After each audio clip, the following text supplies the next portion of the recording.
Jaya Radha Madhava Kunja Bihari.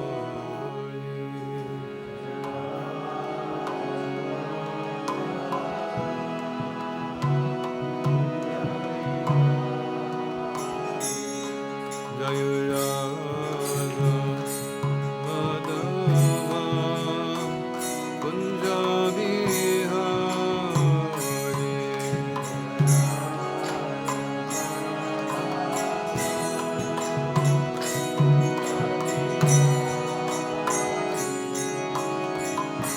Gopi Jana Vallabha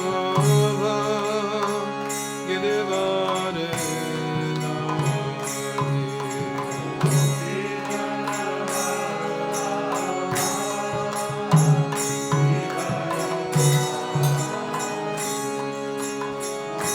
Gopi Jana Vallabha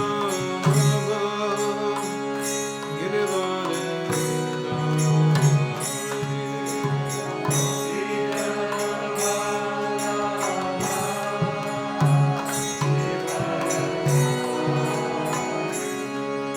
Yasodhanandana Vrajajana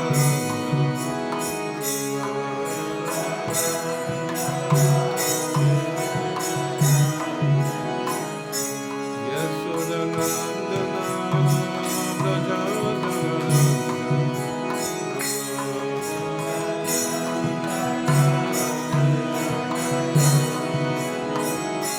Yamuna Tira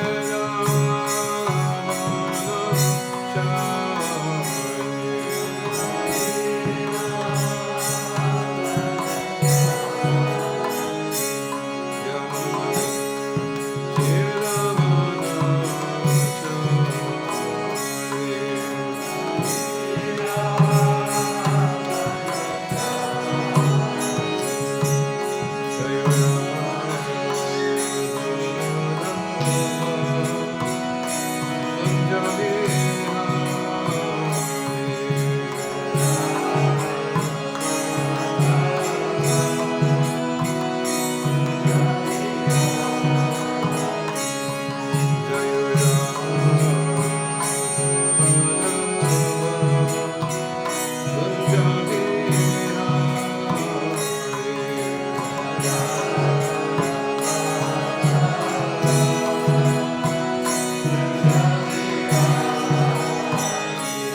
Bhagavate Bhaktivedanta Swami Namaste Saraswati Devi Gauravani Puchami Guru Shesha Shunyavadi Vasudha Om Namo Bhagavate Vasudevaya.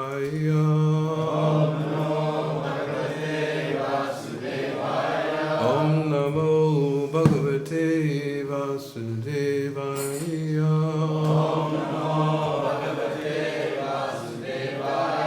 Om Namo Bhagavate Vasudevaya.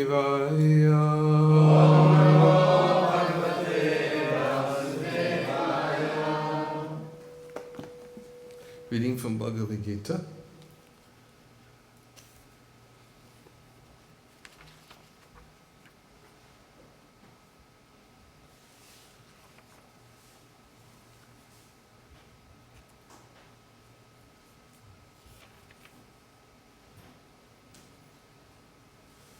Chapter 12, text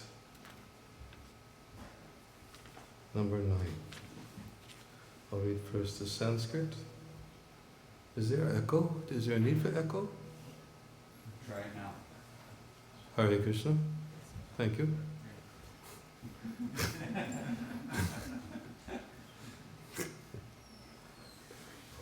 Used to be a musician. I used to use the echo a lot. I know what it is. God voice. Huh? It makes you sound like God.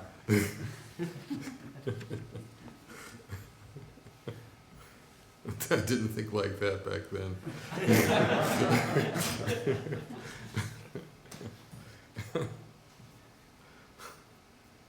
Okay. Atachitam samadhatum na shaknosi mayi stiram abhyasa yogena tatobam ichaptam dhananjaya. Translation. My dear Arjuna, O winner of wealth, if you cannot fix your mind upon me without deviation, then follow the regulative principles of Bhakti Yoga. In this way, develop a desire to attain me. Purport. In this verse, two different processes of Bhakti Yoga are indicated. The first applies to one who is actually developed an attachment for Krishna, the Supreme Personality of Godhead, by transcendental love. And the other is for one who has not developed an attachment for the Supreme Person by transcendental love.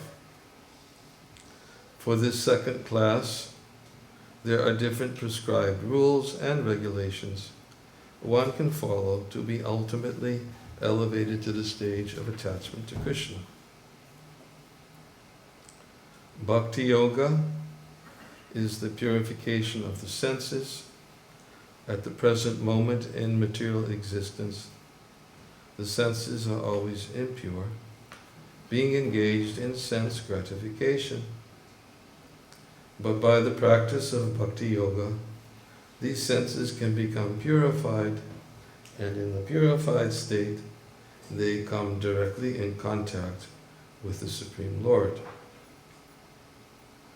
In this material existence, I may be engaged in some service to some master, but I don't really lovingly serve my master. I simply serve to get some money. And the master is also not in love. He takes service from me and pays me. So there is no question of love. But for spiritual life, one must be elevated to the pure stage of love. That stage of love can be achieved by practice of devotional service performed with the present senses.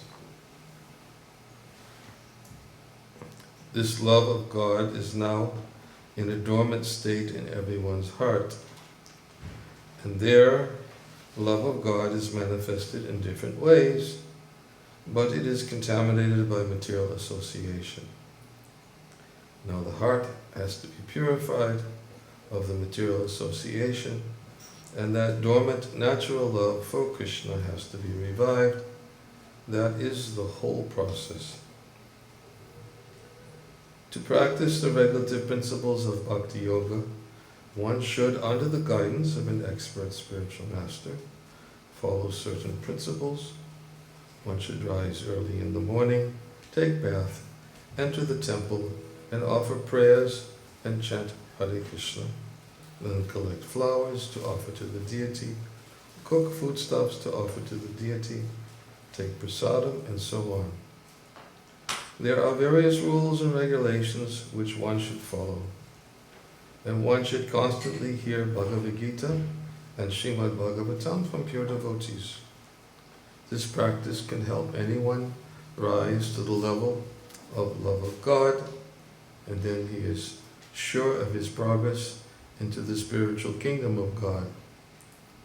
This practice of Bhakti Yoga, under the rules and regulations, with the direction of a spiritual master, will surely bring one to the stage of love of God.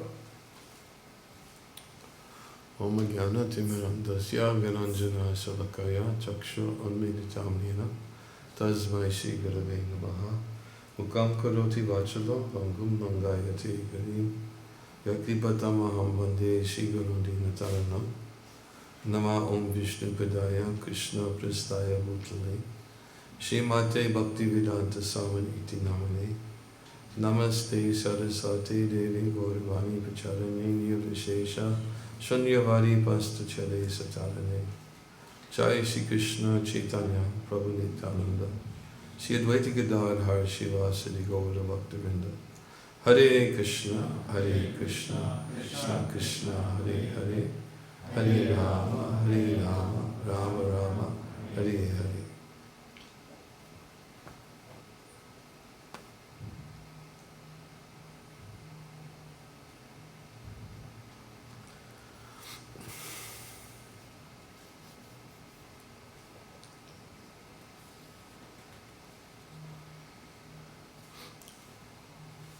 I oftentimes quote this verse because I'm oftentimes asked a question. Usually we hear, especially in reading spiritual books like Srimad Bhagavatam, Bhagavad-gita, Chaitanya Charitamrita, we hear in lectures from various speakers in our Krishna consciousness philosophy, and in the association of devotees, it is a common goal and topic which is discussed about how to think of Krishna always. It's, in fact, Prabhupada established the International Society for Krishna Consciousness. And when it was recommended or suggested, why not call it the International Society for God Consciousness, Srila Prabhupada was quite emphatic that no, this is the Society for Krishna Consciousness. And the objective for anyone who comes in contact, and he made this point throughout his books, that anyone who comes in contact with the International Society for Krishna Consciousness should be given the opportunity to become Krishna conscious in his life.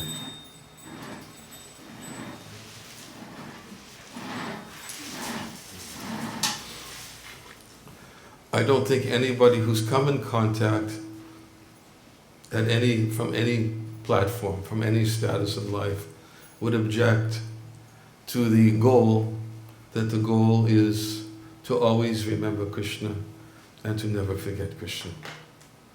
Prabhupada used to quote the verse, Smartavyam Satatam Vishnu Vismartavyo Nirjatu Chit Sarva Virina Sedasyo Eteya Eva Kinkara, which means that Krishna must always be remembered and Krishna should never be forgotten. That all the vidhis and nishedas, all the rules, prescribed rules given in the Shastra, and all the prohibited activities are meant to serve these two principles. This is the goal. And because Srila Prabhupada spoke often about the goal. Srila Prabhupada embodied somebody who understood, always understood, and acted on the platform of having realized the goal. And he impregnated this goal into the hearts of his followers in a way, as described in this verse, that the goal is to always remember Krishna and never to forget him. So sometimes, because we hear this a lot, people become discouraged. And they ask the question, how do I always think of Krishna? Sometimes it's very sincere. It's like, I almost hear their hearts crying. That I always always remember Krishna, but I have to think about the bills, I have to think about my kids, think about the house, to think about my job, I have to think about my family, I have to think about politics, I have to hear about Donald Trump every day.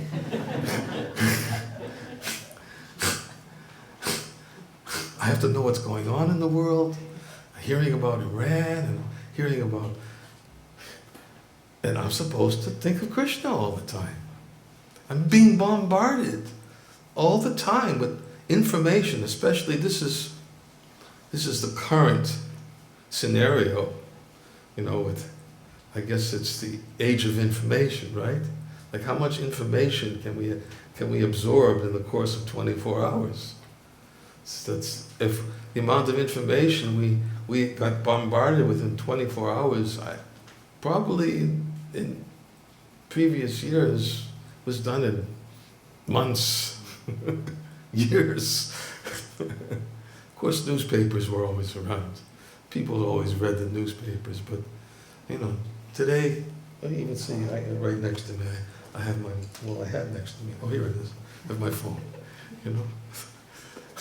Get messages sometimes from Ukraine, sometimes from Russia, sometimes from Kazakhstan, so, information.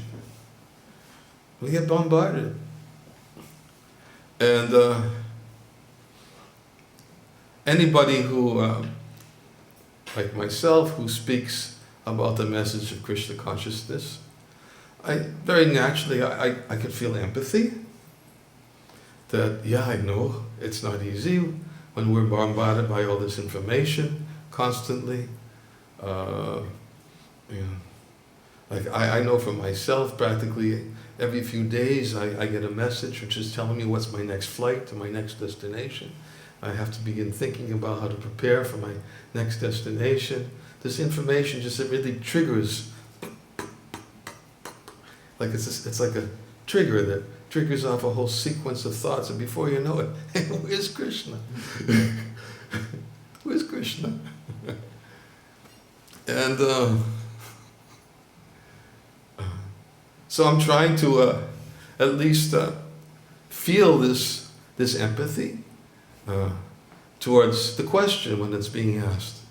How do I think of Krishna? All the time. And we hear various ways to do it, hearing about him, chanting about him, telling others about him. This is a way that is recommended to increase our remembrance of him. The more we hear, the more we repeat, then the natural sequence that follows is, then we'll remember. In fact, it was just, I think 2 nights ago, I was speaking at somebody's home, and I was quoting Lord Chaitanya, his instruction to Kurma the Brahmin. When Kurma the Brahmin came to Lord Chaitanya, and Lord Chaitanya at that time was traveling, sannyasi. Everywhere he was going, he was just simply distributing the holy name of the Lord. He was inducing others to take up the chanting of the holy name of the Lord. And people were responding to his call, his transcendental call. And Kurma was thinking, I want to give up my household duties. Can I go with you? Give everything up? And Lord Chaitanya said, no, this is not necessary. And the very well-known verse that our spiritual master Srila Prabhupada used to quote all the time, Yari deke tarikara Krishna upadesh, amara gaya guru hayatara desh.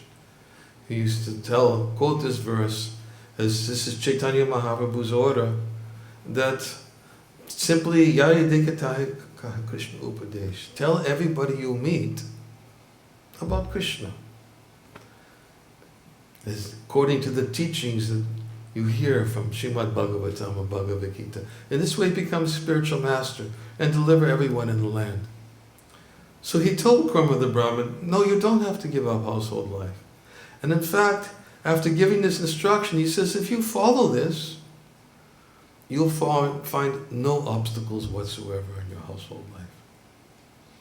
He was giving a method. This is one way to think of Krishna. Tell others about Krishna, because when you tell others about Krishna, you have to think about Krishna. It naturally comes forward.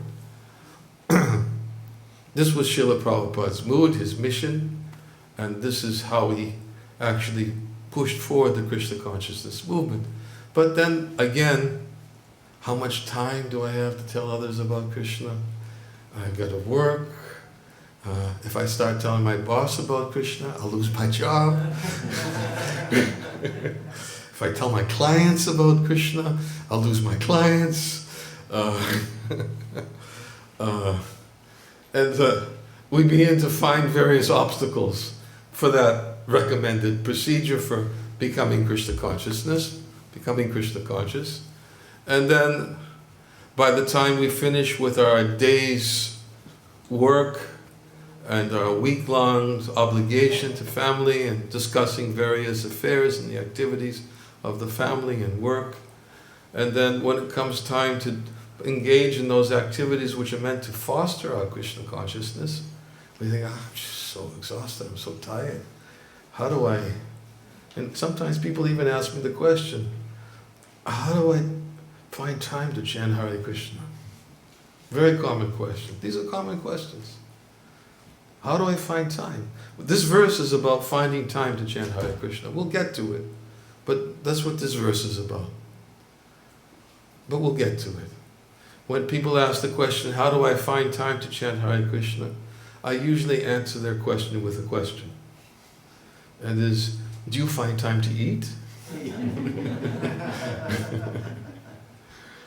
And most honest people will say, of course. Why? Well, I find time to eat because if I don't, I'll be hungry and I'll be undernourished. And in other words, if you don't eat, there'll be consequences. So, if we don't chant Hare Krishna, if we don't hear about Krishna, and for those who are spiritualists, those who want to remember Krishna, there'll be consequences. But unfortunately, sometimes what happens is the consequences that come from not eating come a lot faster than the consequences that come from not chanting. It happens slowly, in the background. Consequences start coming, and we don't, you don't eat one afternoon, you fast one day and already you're suffering. Right? But, if we don't chant, we don't hear, we don't do something, then we may think, hey, I'm getting by, everything's okay, no problems right now. Life's good. And then as soon as there's a little problem, Hare Krishna, Hare Krishna. Just like this morning we're reading about Prahlad Maharaj. Prahlad Maharaj, out of his natural humility, was saying, I don't remember all the Krishna all the time. He was saying, whenever I'm in danger, that's when I think of Krishna. That was his natural humility. Of course, we know Prahlad was always remembering.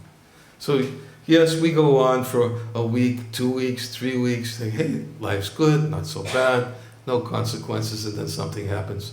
Oh, Krishna, Hare Krishna, Hare. Then we start chanting. With feeling. Krishna, save me. Krishna, help me. Krishna, relieve my anxiety. So, the consequences are not always so readily perceivable from not chanting as they are from not eating. But point is we eat because we know there'll be consequences. Similarly, for those who want to be Krishna conscious, then we should do those activities which foster or nourish our Krishna consciousness. Otherwise, we should know there'll be consequences. Maybe imperceptible, maybe gradual over time, but in due course of time, if we're not attentive to these details, and we'll find that we become overwhelmed. Stress. This is a big word. People use it. They avoid it. It's almost like they don't want to admit that it's something that they're confronting, because then they start going from stress to increased stress, and then it leads to depression, and then medication, anxiety, and then looking for, the mind becomes absorbed, and I just need some immediate relief from this. Chanting Hare Krishna is going to take some time, and I empathize. I have empathy for the difficulties that people confront when they're endeavoring to remember Krishna all the time. So Krishna also says here, and Prabhupada says in the purport, he says, if you cannot fix your mind upon me without deviation. And Prabhupada says in the purport, there's two different processes of bhakti yoga indicated in this verse. The first applies for one who's actually developed an attachment for Krishna, and by transcendental love. And the other is for one who has not developed an attachment for the Supreme Person by transcendental love. For this second class, there are different prescribed rules and regulations one can follow to be ultimately elevated to the stage of attachment to Krishna. Prabhupada here, and actually throughout the whole purport, he's echoing a very important verse which is given by one of our previous charyas. I used to remember the verse, but as my age is passing, I've forgotten it, so I have to read it. Kriti sajya bhavet sajya bhavasa sarana bida nitya siddhasya bhavasya prakratyam hridi sadyata. This verse says that when transcendental devotional service, method by which love for Krishna is attained, is executed by the senses, it is called sadhana bhakti, or the regulative discharge of devotional service. Such devotion eternally exists within the heart of every living entity. The awakening of this eternal devotion is the potentiality of devotional service and practice. Now this is a very, very important verse given by our previous Acharya, Rupa Goswami, who is actually explaining what is sadhana. Because this is the answer I generally will give to the people who ask the question, how do I remember Krishna all the time? And I usually tell them, look, that's the highest. That's the highest. Why don't we at least step down a little? Because Krishna does. In the very previous verse, Krishna says to Arjuna, just fix your mind upon me, the Supreme Personality of Godhead, and engage all your intelligence in me, thus you will live in me always, without a doubt. Krishna said, okay, this is it.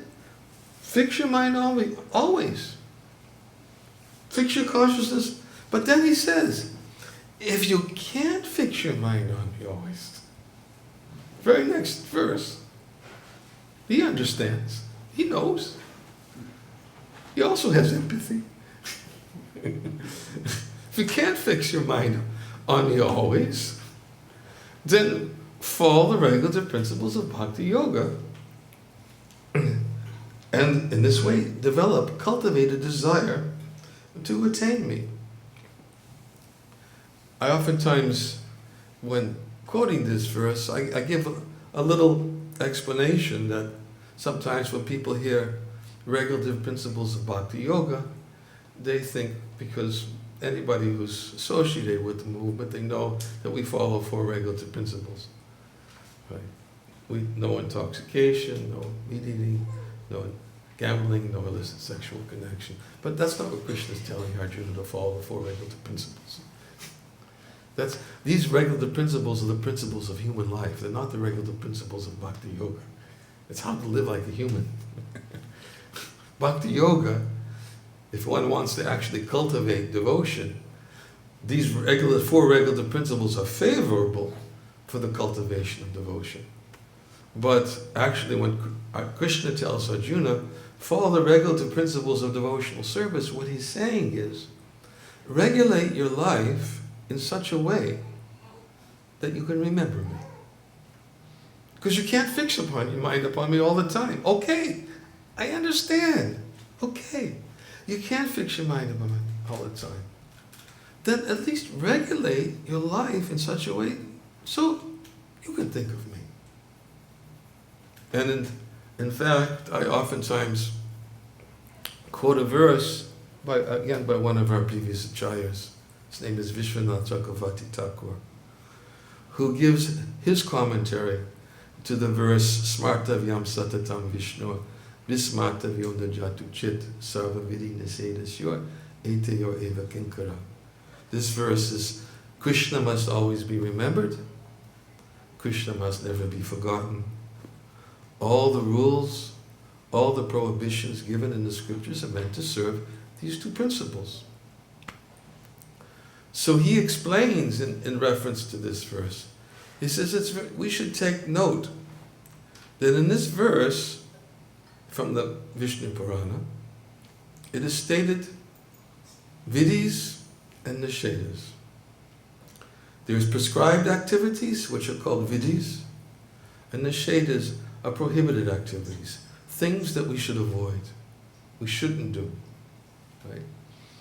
Many things that we shouldn't do, just as Krishna tells in the Bhagavad-gita, that one should know what his prescribed duties are. And one who acts whimsically and doesn't act according to his duties, he can achieve neither perfection nor happiness nor the supreme destination. So he said, therefore one should know what is his duty and what is not his duty, according to the rules and regulations given in the Shastra. So there are prescribed activities, there are prohibited activities. So this verse, Smartavyam Satatam Vishnu, describes that there are prescribed activities and prohibited activities for remembering Krishna always. And he makes the point that for one who always remembers Krishna, then why does he have to worry about prohibited activities? He's always remembering Krishna. For one who always speaks about Krishna, many verses which describes the characteristic of one who's in Krishna consciousness. There is a verse in the 10th canto of the Srimad Bhagavatam, which is described. Sukadeva Goswami says, the Paramahamsas of those who have accepted me within the core of their hearts, they're attached to the topics of Lord Krishna as if they're completely ever fresh.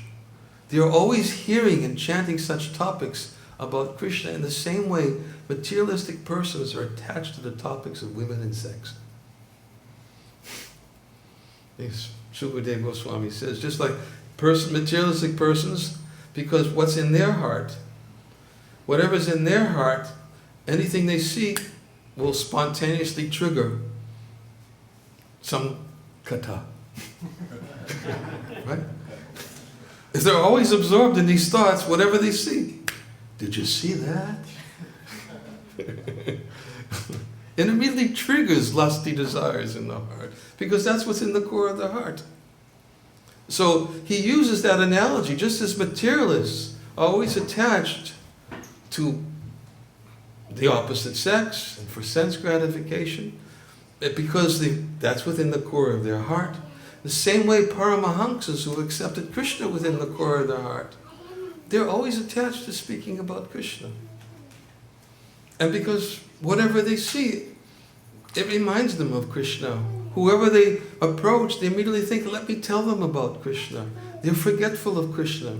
They're always talking about Krishna. So one who's always absorbed in thoughts of Krishna, who's always speaking about Krishna, why does he have to stop and think about, boy, I better absorb myself, also be absorbed in the prohibited activity. He doesn't have to think about it. He's already in Krishna consciousness.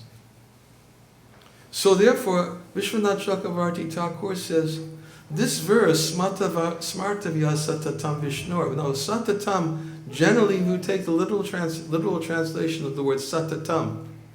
So, anyone know what satatam means? Always, yeah. Just like Krishna says, satatam kirtayanto mam yitantas chadrigabhata. Right? Always chanting my glories. Bowing down to me with great determination. Right? Satatam generally means always. So he says, but in this verse, the word satatam has a different meaning. Because for those who always remember Krishna, then they don't have to worry about the nishedas. But because the nishedas are mentioned, don't forget Krishna. Avoid those activities which will make you forget Krishna. Be careful about them. Therefore, the word satatam here in this verse means every day. That is what we're meaning, every day. In other words, this is Krishna's concession for those who can't always remember Krishna. And therefore, sometimes when devotees ask this question, Maharaj, I always hear about that. I'm always supposed to think of Krishna, always supposed to remember Krishna. And how do you do it? How do you possibly do it? And let's be honest. How many here can do it every day? Just always think of Krishna. It would be nice. It would be wonderful. But we see and we hear the examples of very elevated devotees in the presence of the Lord praying for that benediction. Please help me to remember you. They pray for the benediction. Please always keep me in the association of your devotees who are always talking about you. Because if I'm in the association of devotees who are always talking about you, I remember you. And sometimes when I'm in the association of others who don't even know who you are and don't even want to know who you are and want so much from me and expect so much from me and are pulling on me, that's very difficult to think of you. So devotees pray to the Lord, please, let me be in the association of devotees. Help me, give me the strength, determination, the desire to remember you, because it's so difficult. I'm always have the propensity to forget you. We just had that this morning in a verse from Srimad Bhagavatam. This is what Prahlad Maharaj was saying in the verse this morning. He was saying that I'm always thinking about my own enjoyment. I'm always thinking about my own happiness and distress. I'm only thinking about how to accumulate wealth. So many different things he was describing, I'm always thinking about. And he says, how will it be possible for me to always be absorbed in chanting your glories? He's praying to Lord Nrsingadev in this way. This is one of his prayers to Lord Nrsingadev. He's exemplifying our plight in this world. And therefore, Prabhupada is going on in this purport, and I've only simply scratched the surface. He's saying that in the first part of the verse is for those who have an attachment, and the second part of the verse is for those where no attachment has developed yet. For this second class, there are different prescribed rules and regulations one can follow to be ultimately elevated to the state of attachment to Krishna. Then he says, Bhakti Yoga is the purification of the senses. At the present moment in material existence, the senses are always impure, being engaged in sense gratification. By the practice of Bhakti Yoga, these senses can become purified, and in the purified state, they come directly in contact with the Supreme Lord. Same thing we read from Rupa Goswami. Sadhana Bhakti means engaging the senses, right? Savupada vinir muktam tatparat vena nirmalam. Can you not disturb everything? Sarvapada-vinirmukvam tarparat-vaina-nirmalam Rishikena Rishikesha Sevana Bhakti-ruchate. This verse says that when one engages one's senses in the service of Rishikesh, the master of the senses, Sarvapada-vinirmukvam tarparat-vaina-nirmalam, then there's two byproducts. One byproduct is that one becomes freed, sarva upadi. He becomes freed from all material designations. He loses his identification with his material designation. And the other is that when one engages his senses in the service of Rishikesh, the master of the senses become controlled. Krishna says the same thing in Bhagavad-gita. Vishaya vanivartante naraharasya dehina rasavajam vasopasya prasyat paramjistvar nivartate. That the embodied soul may restrict himself from sense enjoyment, although this taste still remains, but he ceases those engagements by experiencing a higher taste, and he becomes fixed in consciousness. Sadhana bhakti means engaging the senses in the service of Rishikesh, the master of the senses. And when one engages the senses in the service of Rishikesh, the master of the senses, then there's one verse by Prabodhananda Saraswati where he describes that for one who receives the merciful glance of Lord Chaitanya and engages in the service of the Lord Chaitanya, then the venomous serpents of the senses become like serpents with broken fangs. They no longer have any poisonous effect. Senses are compared to be like venomous serpents. They're looking for an object to strike. That's the nature of the senses. We're always looking for some object to strike. The ears, attractive sounds; eyes, attractive sights; tongue, attractive tastes. But he says when one engages in the service of the Supreme Lord, then the venomous serpents of the senses become like serpents with broken fangs. There's no poisonous effect anymore. They don't strike the object anymore. They can't do anything. Why? Because the senses experience higher pleasure, a higher satisfaction. This is sadhana bhakti. Sadhana bhakti means voluntarily giving our senses the opportunity to do something for Krishna. Our choice. We chant Hare Krishna, for His pleasure. Bhajaniya paramasuka matra susukatvam. Our Jiva Goswami says, to the degree that Krishna is pleased by their activity, our activities, to that degree we feel satisfaction. We get not temporary satisfaction of the senses in contact with the sense objects. This is supposed to be transcendental business. Temporary satisfaction, when the senses strike the temporary sense objects, that doesn't satisfy the self. It's only relief. But satisfaction of Krishna, when He's pleased, the satisfaction one experiences within the heart is superior. Excuse me? It's time to end. Now it's time for Radha Gopi Ballava's satisfaction. Thank you very much.